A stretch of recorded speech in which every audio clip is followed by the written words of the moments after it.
बिस्मिल्लाहिर्रहमानिर्रहीम। अस्सलामुअलैकुम रहमतुल्लाहि व बरकातुहू। लाखों करोड़ों दुरूद व सलाम नबी करीम सल्लल्लाहु अलैहि वसल्लम पर और आपकी आल पर। आज बेटा हम बात करेंगे सैम्पलिंग एरर और नॉन सैम्पलिंग एरर में क्या फ़र्क है। ये दोनों एरर्स किस तरह डाटे में आते हैं और हम इन दोनों एरर्स को किस तरह ख़त्म कर सकते हैं या इन दोनों एरर्स को हम किस तरह मिनिमाइज़ कर सकते हैं। जब भी हम कोई स्टडी परफॉर्म करते हैं, कोई रिसर्च, कोई इन्वेस्टिगेशन करते हैं, तो हमारे पास दो टेक्निक्स हैं। एक है कि हम सेंसिस परफॉर्म कर लें और दूसरा है हम सर्वे परफॉर्म करें। सेंसिस में क्या है कि आप अपनी पॉपुलेशन के सभी यूनिट्स को ऑब्ज़र्व करते हैं। आप पॉपुलेशन के ईच एंड एवरी पार्ट को एग्जामिन करते हैं। तो ये जो ईच एंड एवरी पार्ट की ऑब्जर्वेशन है, इसे हम सेंसिस बोलते हैं। तो अब हमारे पास चूँकि इतने ज़्यादा रिसोर्सेज नहीं होते, ना ही हमारे पास इतना टाइम होता है, ना ही हमारे पास इतनी मैन पावर होती है कि हम पूरी की पूरी पॉपुलेशन को स्टडी करें। हम उसके छोटे से पार्ट को स्टडी करते हैं ताकि कम वक्त में कम मैन पावर के साथ, कम रिसोर्सेज के साथ हम अपनी रिसर्च कंप्लीट कर लें। तो हम उस पॉपुलेशन के जब छोटे से पार्ट को ऑब्ज़र्व कर रहे हैं, तो ये हमारा सर्वे कहलाता है।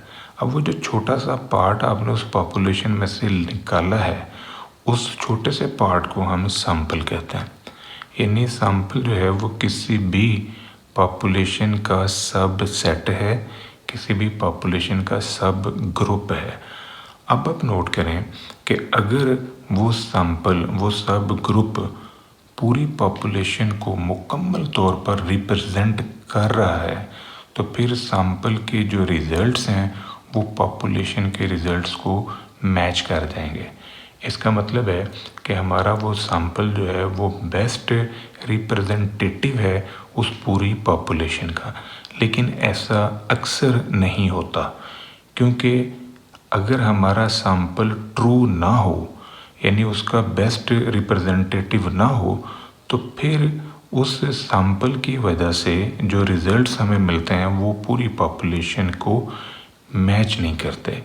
तो अब ये जो डिफरेंस होता है, यानी सैंपल के रिज़ल्ट्स और पॉपुलेशन के रिज़ल्ट्स के दरमियान जो डिफरेंस आ रहा है, उस डिफरेंस को हम सैम्पलिंग एरर कहते हैं। और ये एरर अक्सर होता है सैंपल के बेस्ट रिप्रेजेंटेटिव ना होने की वजह से।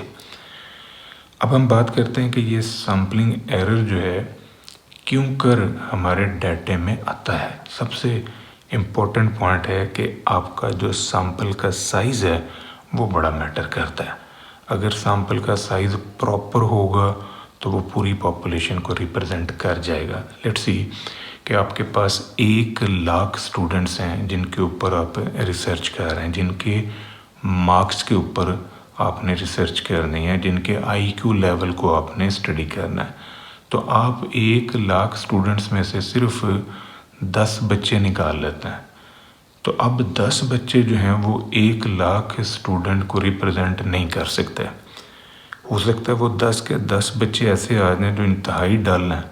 तो आप ये कहेंगे कि जो 1,00,000 स्टूडेंट हैं वो ऑन द बेसिस ऑफ वो जो 10 डल स्टूडेंट्स आपने निकाले हैं, आप उन सब को ही बोलने लग जाएंगे जी ये जो पूरे के पूरे 1,00,000 की लॉट है, 1,00,000 स्टूडेंट्स का जो सैंपल पॉपुलेशन है, ये इतनी अच्छी नहीं है। यानी इन बच्चों का IQ लेवल जो है ना वो हाई नहीं है, इनकी परफॉर्मेंस जो है ना वो पुअर है। तो ये ऐसा क्यों हुआ? वो रीज़न ये कि आपने एक छोटा सा सैंपल लिया, उस सैंपल ने पॉपुलेशन को रिप्रेजेंट किया ही नहीं प्रॉपरली। तो अब जो सैंपल का साइज़ है ये मैटर करता है कि आप अपनी पॉपुलेशन को किस तरह रिप्रेजेंट करवा रहे हैं। आमतौर पर जो सैंपल का साइज़ है वो 5% ऑफ कैपिटल N से लेके तो 45% ऑफ कैपिटल N तक होता है। ये साइज़ जो है ये वेरी करता है, ये डिपेंड करता है कि आपकी जो पॉपुलेशन है वो किस तरह की है। अगर पॉपुलेशन आपकी होमोजीनियस है तो फिर वहाँ पर आप छोटा सा सैंपल भी ले लें तो काफ़ी है। लेकिन अगर पॉपुलेशन आपकी हेट्रोजीनियस है तो फिर डेफिनेटली आपको वहाँ पर सैंपल का साइज़ बड़ा रखना पड़ेगा। जैसे आप अगर टीबी पेशेंट्स भी रिसर्च कर रहे हैं तो वो सारे के सारे पेशेंट्स जो हैं जिन पे आप रिसर्च कर रहे हैं वो एक ही मर्ज़ के हैं, टीबी के। तो आप उन 10,000 20,000 टीबी पेशेंट्स में से 10-12 को भी ऑब्ज़र्व कर लें तो काफ़ी है।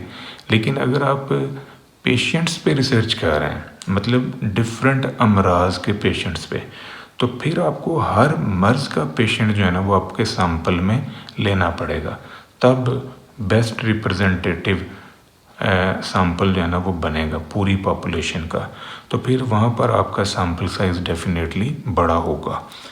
इसी तरह जो पॉपुलेशन है, अगर सैंपल उसको रिप्रेजेंट नहीं करता तो फिर हमारे डाटे में एरर आ रहा है। जैसे आप किसी स्पेसिफिक ब्रांड के टायर के ऊपर रिसर्च कर रहे हैं, यानी आप सर्विस के टायर पे या पैंथर के टायर के ऊपर रिसर्च कर रहे हैं कि जी इस टायर की वजह से जो माइलेज है वो ज़्यादा हो जाता है, या गाड़ी की जो सफ़र करने की सलाहियत है, जो परफॉर्मेंस है वो बढ़ जाती है। अब आप रिसर्च कर रहे हैं पैंथर पे सर्विस के ऊपर, तो सैंपल आप किसी और ब्रांड का ले लें तो फिर वो सैंपल जो है वो उस को रिप्रेजेंट ही नहीं कर रहा पॉपुलेशन को, तो डेफिनेटली वो सैंपल ही गलत है। रिसर्च आपकी कोई और है, सैंपल आपने कोई और ले ली है। इसी तरह देखें, आप रिसर्च कर रहे हैं BSS स्टूडेंट्स के ऊपर, तो सैंपल आप इंटर के स्टूडेंट्स का ले लें तो डेफिनेटली वो सैंपल जो है वो पॉपुलेशन को रिप्रेजेंट करेगा ही नहीं।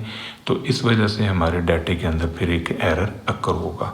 इसी तरह जो सैंपल है वो कभी भी इंडिपेंडेंट नहीं होता पॉपुलेशन का। सैंपल जो है ना वो पॉपुलेशन पे ही डिपेंड कर रहा होता है, और सैंपल के अंदर जो यूनिट्स हैं वो होमोजीनियस हो सकते हैं अगर आपकी पॉपुलेशन होमोजीनियस है, और सैंपल के अंदर यूनिट्स जो हैं वो हेट्रोजीनियस भी हो सकते हैं अगर आपकी पॉपुलेशन जो है वो हेट्रोजीनियस है। अब इसके अलावा जो सैम्पलिंग एरर अक्कर होने की रीज़न है उसमें सैम्पलिंग मेथड है कि आपने वो सैंपल जो है ना वो लिया किस तरीके से है, किस मेथड से आपने वो सैंपल जो है ना वो ड्रॉ किया है।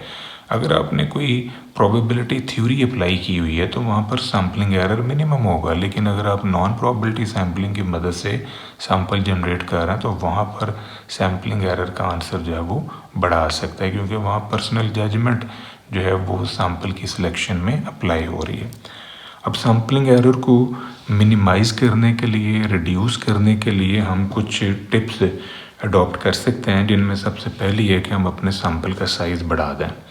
यानी जब भी हम सैंपल का साइज़ इंक्रीज़ करेंगे तो इससे हमारा जो सैम्पलिंग एरर है वो मिनिमम होगा। हम जो सैम्पलिंग टेक्निक है उसको ज़्यादा बेहतर बना लें। अगर हमारी पॉपुलेशन जो है वो होमोजीनियस है तो वहाँ पर हम सिंपल रैंडम सैम्पलिंग अप्लाई कर लें तो रिज़ल्ट हमारे बेहतर होंगे। लेकिन अगर हमारी पॉपुलेशन हेट्रोजीनियस है तो वहाँ पर फिर हमें स्ट्रेटिफाइड रैंडम सैम्पलिंग जो है वो परफॉर्म करनी चाहिए। इसी तरह अगर हमें एक स्पेसिफिक डिफरेंस के साथ सैंपल नंबर चाहिए या सैंपल यूनिट चाहिए तो फिर वहाँ पर हमें सिस्टमेटिक सैम्पलिंग जो है वो अडॉप्ट करनी चाहिए। तो ये जो सैम्पलिंग टेक्निक है ये भी सैम्पलिंग एरर को मिनिमाइज़ करने में हेल्पफुल होती है। दूसरा ये कि आप मल्टीपल सैंपल्स जनरेट करें। जब आप मल्टीपल सैम्पलिंग में चले जाते हैं तो डेफिनेटली आपका सैम्पलिंग एरर जो है वो मिनिमाइज़ हो जाता है। सैम्पलिंग एरर को मिनिमाइज़ करने के लिए वेल ट्रेंड जो रिसर्चर्स हैं या वेल ट्रेंड डाटा एनालिस्ट जो है ना वो काम करें, ताकि आपके सैम्पलिंग के रिज़ल्ट्स जो है ना वो पॉपुलेशन के रिज़ल्ट्स के करीब तरीन चले जाएं। अब जी नॉन सैम्पलिंग एरर क्या है?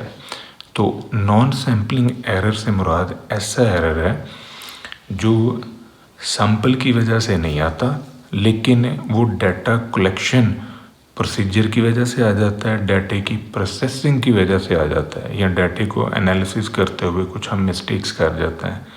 तो ये वो एरर्स हैं जो हमें डाटे के इनकरेक्ट होने की वजह से फेस करने पड़ते हैं।